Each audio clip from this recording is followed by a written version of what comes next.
শুভ নববর্ষ সবাইকে। নববর্ষের এই বিশেষ পর্বে আমরা নতুন কিছু আপনাদের উপহার দিতে চাই। এই পর্বে কোনো ইতিহাস বা লোককথা থাকছে না। আজ আপনাদের শোনাবো একটা ভিন্ন স্বাদের গল্প, নীলিমা। কলমে অরিন্দম। শুরু করছি আজকের গল্প, নীলিমা।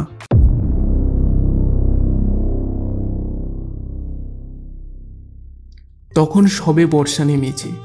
দিনে দুফোঁটা বৃষ্টি আর বাকি সময় ভ্যাপসা গরম। আবহাওয়া দপ্তর চিৎকার করে জানাচ্ছেন মৌসুমি বায়ু নাকি এসে গেছে। মৌসুমি বায়ুর এই খামখেয়ালিপনা আর সহ্য হয় না প্রীতমের। Pritam Sen, BSc final year. পড়াশোনায় বেশ মন্দ নয়, কিন্তু তার চেয়ে অনেক বেশি দক্ষতা তার যুক্তিতর্কে। ওর সঙ্গে কথা বলে পার পাওয়া যথেষ্ট কষ্টকর ব্যাপার। প্রীতমের মতে আদর্শ গ্যাসের যেমন কোনো অস্তিত্ব নেই, তেমন আদর্শ প্রেমেরও কোনো অস্তিত্ব নেই। আর এটা নিয়ে তার মেসের কারো না কারোর সাথে প্রায় তর্ক বিতর্ক হয়, আর প্রতিবার কী সব জ্বলন্ত উদাহরণ দেখিয়ে প্রীতমই জয়লাভ করে।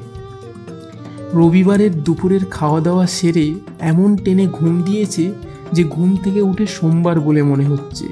এমন সময় ফোনটা বেজে উঠল। বাড়ির থেকে ফোন এসছে। এমন সময় তো বাড়ির থেকে ফোন আসার কথা নয়। সব সময় তো রাতের দিকে ফোন করে। যাই হোক, ভ্রু কুঁচকিয়ে ফোনটা তুলল, আর ফোনে যা শুনল তার মাথা ঘুরে গেল। তার দাদা বাইক অ্যাক্সিডেন্ট করেছে, গুরুতর জখম। তমলুকের কোনো একটা নার্সিংহোমে নিয়ে যাওয়া হয়েছে। তৎক্ষণাৎ রেডি হয়ে বেরিয়ে পড়ল প্রীতম।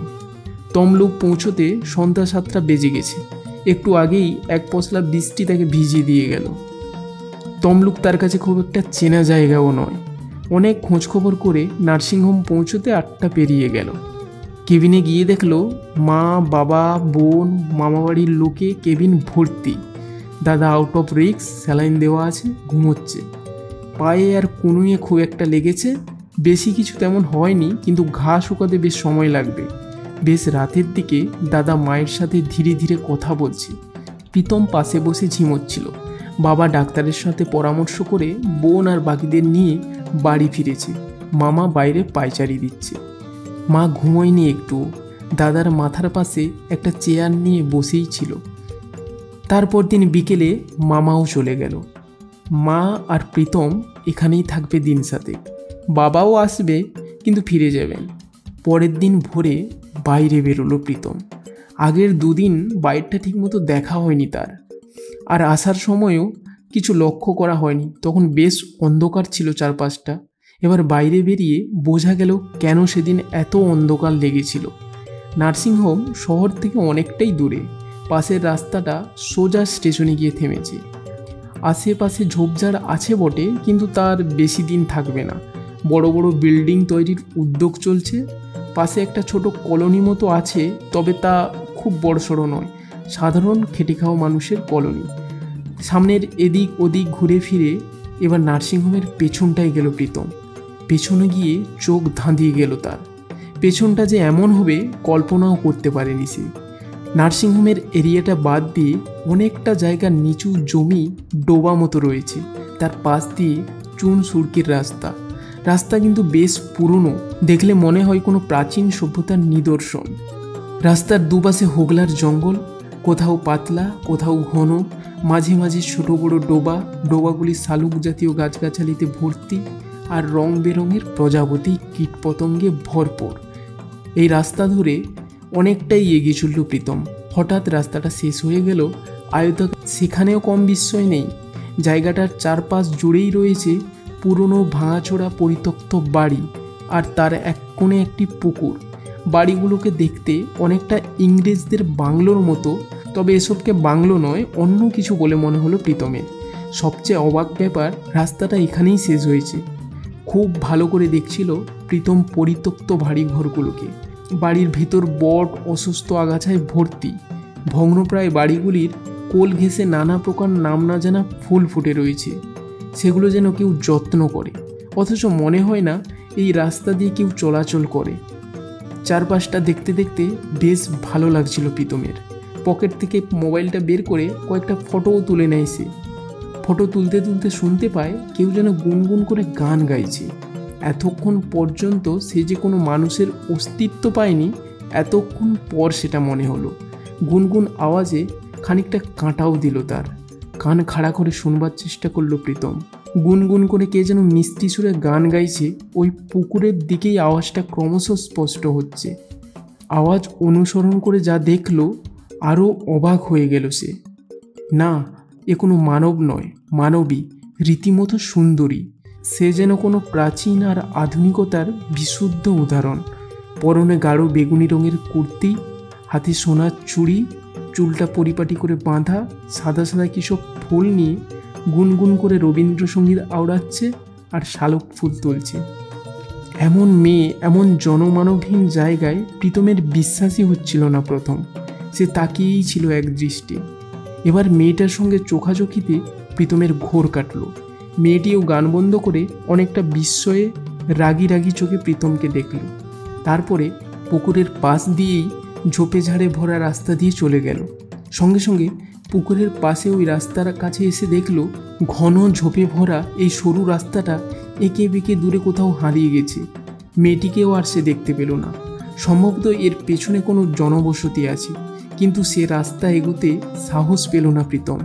আর দেরিও অনেক হয়ে গেছে। ফিরে এলো নার্সিংহোমে। এই যে এত কিছু ঘটে গেছে, কাউকে কিচ্ছু জানায়নি সে। দাদার অবস্থার উন্নতি হয়েছে, টুকটাক কথাও বলছে, বাড়ির থেকে বাবা এসছেন। সব ব্যস্ততার মাঝেও মেয়েটার প্রতিচ্ছবি বারবার ভাসছে তার মনে। সবসময়ই যেন রবীন্দ্রসঙ্গীতটা গুনগুন করে বেজেই চলেছে তার কানে। বাবা বিকেলে চলে গেলেন। বিকেলটায় আর বেরোলো না সে, কেবিনেই থাকলো সারাক্ষণ দাদা মায়ের কাছে। তারপরের দিন ভোরে সামনের দিকে না তাকিয়ে সরাসরি নার্সিংহোমের পেছনে পা বাড়ালো প্রীতম। এই একদিনে যেন সব কিছু চিনে ফেলেছে সে। একদম চেনা ছকেই ওই পরিত্যক্ত বাড়িগুলোর কাছে এসে থামল। কি সুন্দরই না লাগছে চারপাশটা। পাশে একটা মোটা গাছের গুঁড়ির ওপর আরাম করে বসলো প্রীতম। বসেই যেন মেয়েটার কথা মনে পড়ল। আজ যদি মেয়েটাকে দেখতে পায় মন্দ হয় না, এসব ভেবে ভেবে কেমন যেন উদাস হয়ে গেল। অনেকক্ষণ ওইভাবে বসে থেকে মেয়েটাকে দেখতে পেল। হালকা গোলাপি রঙের সালোয়ার কামিজ আর চুলটা ছাড়ানো। আনমনে নাম না জানা ফুলগুলি দেখছিল মেয়েটা। পেছন থেকেই দেখছিল প্রীতম। এবার মেয়েটা প্রীতমের সামনাসামনি হয়ে ভ্রু কুঁচকে জিজ্ঞাসার ভঙ্গিতে তাকালো। প্রীতম কিছু বলতে চাইছে, কিন্তু মুখ থেকে কোনো শব্দ বেরোচ্ছে না। বোবার মতো শুধু তাকিয়েই আছে। সেই চাউনি যেন সকালটাকে আরও দামি করে তুলেছে। মেয়েটাই এবার কাছে এসে জিজ্ঞাসা করলো, কি ব্যাপার? প্রীতম এবার অনেক সহজ হলো। হাসি মুখে নিজের নাম বলল। মেয়েটিও পরিচয় দিল ওর নাম নীলিমা, নীলিমা রয়। 11 সায়েন্সে পড়ে। ওরা অনেক সহজ হয়ে গেল নিজেদের মধ্যে। বেশ হেসে হেসেই কথাবার্তা হচ্ছিল। এত কাছ থেকে মেয়েটাকে দেখতে অসম্ভব ভালো লাগছিল প্রীতমের। নীলিমা হুড়মুড় করে কথা বলছিল, তার গানের ক্লাসের কথা, স্কুলের কথা, টিউশনের কথা, কত কি। প্রীতম হাসি মুখে শুনেই চলেছে সব। মাঝে মাঝে বৃষ্টি আসে, তখন ওই বড় গাছটার নিচে দাঁড়ায়, বৃষ্টি কেটে গেলে হাঁটতে হাঁটতে গল্প করে। এভাবে অনেকটা সময় কেটে বেলা গড়িয়ে যায়। মেয়েটি একই পথে বাড়ি ফিরে যায়, প্রীতমও চলে আসে। তারপরের দিন ভোরের পালা। রাতটা যেন খুব বড় মনে হচ্ছিল প্রীতমের। কোনো রকমে ভোর হতেই প্রীতম চলে আসে সেই জায়গায়। আজ বেশি সময় অপেক্ষা করতে হয়নি নীলিমার জন্য। ওই ঝোপে ভরা শীর্ণ রাস্তা দিয়ে কখন যে নীলিমা তার পাশে এসে বসেছে প্রীতম টেরই পায়নি। আজকের আকাশ অনেকটা পরিষ্কার। কাল রাতের ভারী বৃষ্টিতে গাছগুলির পাতা যেন আরও সবুজ, আর ফুলগুলো যেন আরও রঙিন। আর এই ঝলমলে সকালের সঙ্গে তাল মিলিয়ে নীলিমাও যেন আরও চোখ ধাঁধানো। সূক্ষ্ম কাজলের রেখায় নীলিমাকে শ্রেষ্ঠ সুন্দরী মনে হচ্ছিল প্রীতমে।